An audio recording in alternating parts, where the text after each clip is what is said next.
The barbell bench press is a compound movement for the anterior delt, the triceps, as well as the chest. While not as efficient for muscular hypertrophy as a machine or a dumbbell bench press, the barbell bench press can be found in pretty much any gym and can be super useful when competing in things like powerlifting. Setting up the movement is pretty simple. One, you want to make sure that barbell height is high up enough where you just have a slight bend in the elbow so that you can freely unrack it. And if you have safeties, which is highly recommended, you want to have them high up enough where you can fail and drop the bar on the safeties without it crushing your chest. But you also don't want to set it up so high that you can't get a full range of motion.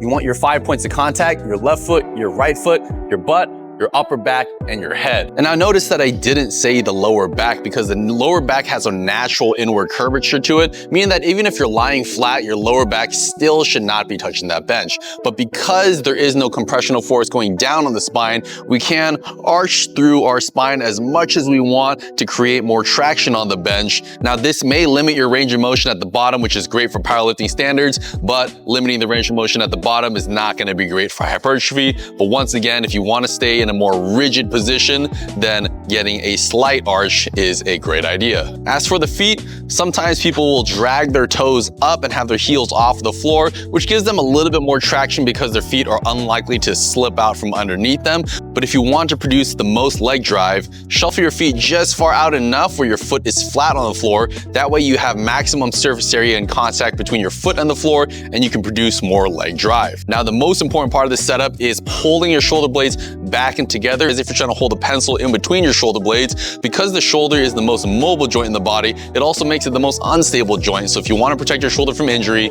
squeeze those shoulders back and really dig them into the bench. Now line your eyes up with the bar so you have space to unrack and not hit the rack. If you're too high up, the bar will likely run into the rack as you're doing the motion.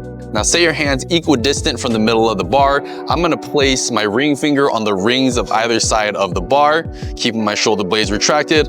I am pushing the bar up and out right over my shoulders. This is my starting position. Then I'm slowly lowering that bar down to my lower chest or sternum, or that bone in between the bottom of your pecs. And I'm shooting up back over the shoulder. Now note that there is a natural swooping J motion as you do this motion. So as you come down, you're coming lower on the torso, and as you push up, you're swinging back up over the shoulders. You don't want that bar to stay in one position going straight up and down, otherwise you're spending energy, preventing that bar from falling forward.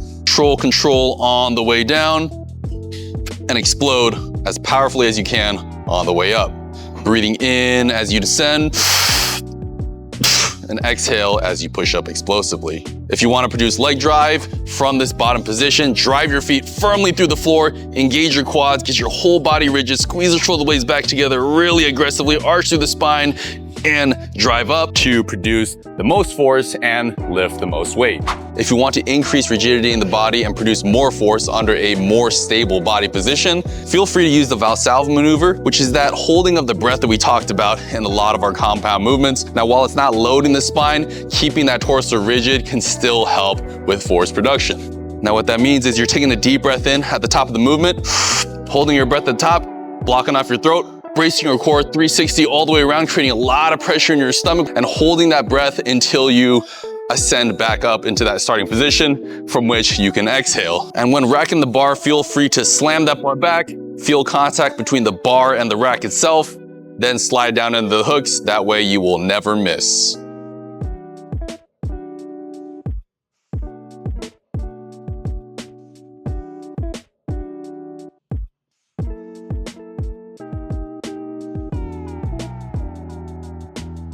Book your personal training consultation today